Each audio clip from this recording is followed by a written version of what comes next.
बिस्मिल्लाहिर्रहमानिर्रहीम। नाजरीन अस्सलाम वालेकुम। नाजरीन, आज एक तरफ पे अगर सुबह से अच्छी खबर आ रही थी पाकिस्तान में कि ऑस्ट्रेलिया की जो क्रिकेट टीम है वो पहली दफ़ा तकरीबन 24-25 साल बाद जो है पाकिस्तान आके यहाँ पे क्रिकेट खेल रही है, और पूरी पाकिस्तानी कौम जो है मीडिया और सोशल मीडिया इसको सेलिब्रेट भी कर रही थी। लेकिन अनफॉर्चुनेटली आज जब जुम्मे की नमाज हो रही थी तो पेशावर में जामिया मस्जिद किस्साखानी बाज़ार, वहाँ पे इस्लाम के दुश्मनों ने, पाकिस्तान के दुश्मनों ने और इंसानियत के दुश्मनों ने ख़ुदकुश धमाका किया और कई लोगों को, मतलब एक 30-40 के करीब जो है वो नमाजियों को शहीद किया, और इतने ही या इससे ज़्यादा जो है उनको ज़ख्मी कर डाला। अभी प्रॉब्लम यह है कि बदकिस्मती से हम इसको जो है पुलिस सबसे पहला जो टारगेट बना वो खैबर पख्तूनख्वा के पुलिस जवान थे जो कि मस्जिद में सिक्योरिटी ड्यूटी दे रहे थे। सबसे पहले उसको टारगेट किया गया क्योंकि इससे लग रहा है कि police was on high alert, वो ठीक ठाक अपनी ड्यूटी कर रहे थे। वज़ीर दाखिला की तरफ से बयान आया है कि इस सिलसिले में हमें कोई थ्रेट अलर्ट जो है इंटेलिजेंस एजेंसीज की तरफ से नहीं मिला था।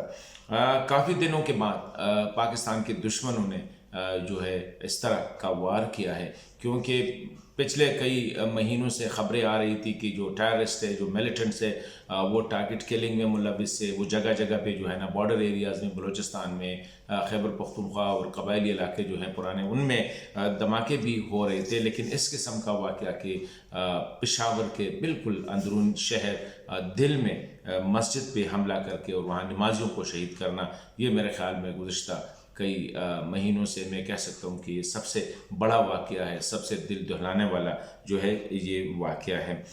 अभी इसमें हर तरफ से जो है कंडेमनेशन आ रही है, हुकूमती इदारों की तरफ से, रियासती लीडरान की तरफ से, मशरान की तरफ से इसको कंडेम किया जा रहा है। मेरे ख़्याल में कंडेम करना डेफिनेटली ये तो इससे ज़्यादा हमें करना होगा, लेकिन असल बात यह है कि इन चीज़ों के रूट्स जो है उस तक पहुंचना होगा। अभी तक जब मैं ये वीडियो रिकॉर्ड कर रहा हूँ तो किसी भी ग्रुप ने इसकी जिम्मेदारी जो है वो कबूल नहीं की है, लेकिन कुछ ऐसे सोशल मीडिया पे ख़बरें आ रही है कि ये जो है ISKP जो दाइश है अफ़गानिस्तान में, जिनका जो सेंटर है, वहाँ से ये दाइश ने ये किया है, क्योंकि ये शिया मस्जिद को जो है ना इमाम बारगाह को टारगेट किया गया है। और दाइश का अनफॉर्चुनेटली हदफ भी यही रहा है कि पाकिस्तान में भी फ़िरकावारियत को जो है वो हवा दे दे। लेकिन पूरा मुल्क, पूरे पाकिस्तानियों ने इसको जिस तरह कंडेम किया, और मेरे ख़्याल में हर किसी को जो है ना दिल से महसूस किया ये जो धमाका हुआ है। तो यहाँ पे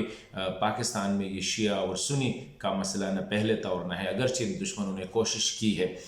इसी तरह मैं समझता हूँ आज के इस वीडियो में मीडिया के हवाले से भी बात करूँ कि जितने भी पाकिस्तानी चैनल्स थे सब ने इसको मतलब ये है कि घंटों पे इनको कवरेज दी। हमें ये देखना होगा कि टेररिस्ट चाहता किया है।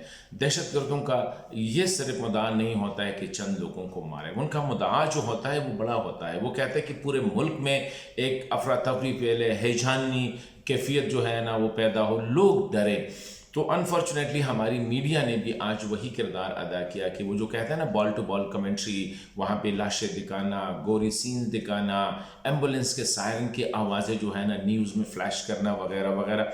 इससे मैं समझता हूँ कि हम ना मुल्क की खिदमत कर रहे हैं और न कौम की, बल्कि हम दहशतगर्दों की खिदमत कर रहे हैं। क्योंकि दहशतगर्दों ने यही उनका मुद्दा होता है कि उनका जो काम होता है उनको बढ़ा चढ़ा के पेश किया जाना, ताकि पूरे मुल्क में उनका जो असर हो वो उसको महसूस किया जाए। और आज पाकिस्तानी मीडिया ना बड़े एडिक्वेटली जो है ये काम सर अंजाम दिया है। दहशतगर्दों के अहदाफ, चंद जो मेजर अहदाफ है, उससे मेरे ख्याल में से बढ़कर कुछ नहीं है कि पाकिस्तान को गैर मुस्तहकम किया जाए। ये उनका बड़ा हदफ यही है, और मुल्क में फ़िरकावारियत को जो है वो हवा दी जाए, और इसी तरह दुनिया में पाकिस्तान को एक गैर महफूज मुल्क के तौर पर जो है उसको पेश किया जाए। तो इसमें किन का हाथ हो सकते हैं, क्योंकि आज का दिन जिस तरह मैंने शुरू में कहा कि थोड़ी सी सेटिस्फेक्शन हो रही थी कि पाकिस्तान में गेम वापस आ रहे हैं, लोग जो है खुश है, यहाँ पे जो है पार्क्स आबाद हो रहे हैं, मैदानें आबाद हो रही है, खेल के मैदानें आबाद हो रही है। लेकिन ऐसे मौक़ों पे दुश्मनों ने जो मौका चुना है, मेरे ख्याल में ये पाकिस्तानियों के लिए और स्पेशली हमारी जो क़यादत है, वो पॉलिटिकल क़यादत है, गवर्नमेंट क़यादत है, जो भी है, अपोजिशन में है या अपोजिशन से नहीं, हुकूमत में है या इदारे हैं, सबको ये सोचना पड़ेगा कि इस मौके पे अगर पाकिस्तान को टारगेट किया जा रहा है तो ये कौन हो सकते हैं और इनके अहदाफ क्या हो सकते हैं। बहरहाल मैं यही कहूँगा कि आज का वाक़या जिस तरह पूरी कौम इस पे मुत्तहिद है, इसको कंडेम कर रहा है, और पूरी कौम जो है वो एक जान है कि ये जिन लोगों ने किया है उनको कोई ना कोई सिंपथाइज़र होगा। लेकिन फिर भी मैं समझता हूँ कि इंटेलिजेंस इदारों और हमारे पुलिस की ये रिस्पॉन्सिबिलिटी है कि इस पर भी गौर करे कि ये लोग आए थे कहाँ से, किन के पास ये रहे, किन के हाथ से ने बारूद लिया और किसने उनको टारगेट तक पहुँचाया। ये कई सवाल थे जो हमें इनको एड्रेस करना होगा।